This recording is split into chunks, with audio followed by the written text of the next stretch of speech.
Now, India has been described as an adversary for the first time in an official Canadian government document.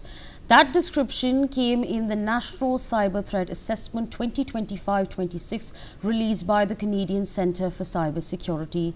In its section on cyber threat from state adversaries, it included China, Russia, Iran, North Korea and India. In its reference to India, the report stated that we assess that Indian state-sponsored cyber threat actors likely conducted cyber threat activities against Government of Canada networks for the purpose of espionage. It then added that we judge that official bilateral relations between Canada and India will very likely drive Indian state-sponsored cyber threat activity against Canada. The assessment noted that India's leadership almost certainly aspires to build a modernized cyber program with domestic cyber capabilities and is very likely uses its cyber program to advance its national security imperatives, including espionage, counterterrorism, and country's efforts to promote its global status and counter narratives against India and the Indian government. Joining us at this point of time is Ambassador Suresh K. Goyal, former diplomat. So thank you so much for taking out time and speaking to us on NewsX. I've of course read out what they've written about India, and the words like assess, judging, likely, these are the kind of words that are being used all across this report that has been released. And to add to that, India has been labelled as a cyber adversary with countries like China, Russia, Iran and North Korea. How do you view this report that has been released? Good morning, Ashwari. I really feel that these are laughable. I could laugh at what is being reported. Not because of the content, but the fact that Trudeau and the Canadian government have chosen to label these kind of charges against the government of India at this stage. And I'll tell you why. See, it is nobody's case that the governments and the agencies do not listen to each other. They do it all the time. The Americans have the largest listening hub center in the USA, and they monitor conversations all across the different networks. And if they say that they don't, they will be lying about it, really. They do it. Everybody does it. But the point really here is that listening to each other, cyberspace, or the communications and everything is one thing. Using it to hurt the other is another thing. I don't think, and I'm quite certain of it, that India would be doing anything to hurt the Canadian interest. We have always treated Canada as a friendly country.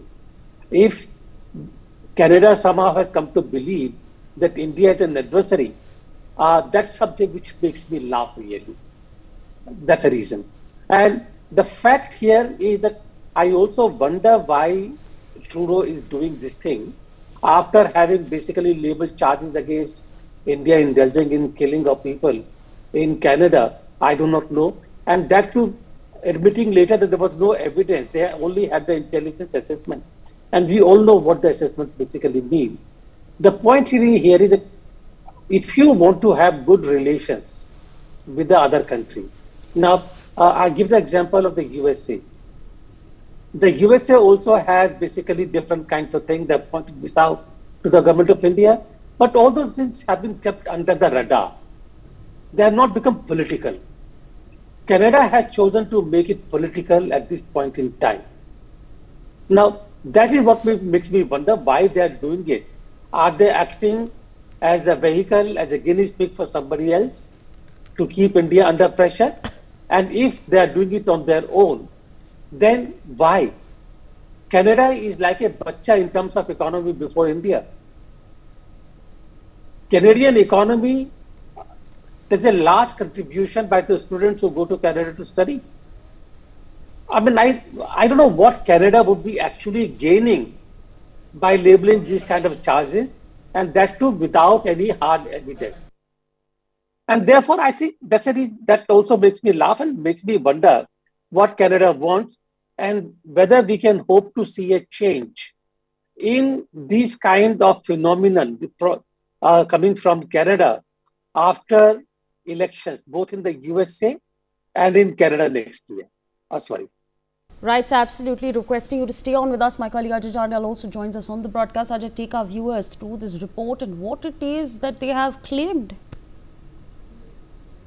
You know, if you see that series of events which has unfolded in the recent past, that indicates that, Canadian government's basic agenda nowadays is just to blame Indian authorities and Indian government so that they can at least get benefited in the whole process over there in the Canada. That is what exactly seems. If you see that how Habib Singh Nijjar's incident has happened and how they have started blaming earlier, they were saying that there are possibilities, then they say Indian authorities are involved, some diplomats are involved, and when Indian authorities have, withdrawn they have withdrawn their diplomats from Canada, what we have seen that they started, putting it in the documents as well. This seems that they basically don't want, Indian and Canadian relations basically in a good way in the coming time, and that could harm the Canadian Indian-Canadian relations, and also the way basically they are trying to defame India. That shows that basically they are trying to benefit or satisfy some body over there which can benefit them. Other than that, there is nothing, because everyone knows that if investigation will take place, and like the government of India has already said, that share whatever evidence you have, then you can speak. Other than that, you cannot speak and level any allegation on government of India or any diplomat of India who are there. That could, spoil the relation between the two countries. So that indicates that, it seems that they are just playing in the hand of some people, those who could benefit Justin Trudeau during the election process, which is going to happen there in the in next 1 year. For more such videos, subscribe to the NewsX YouTube channel, hit the bell icon.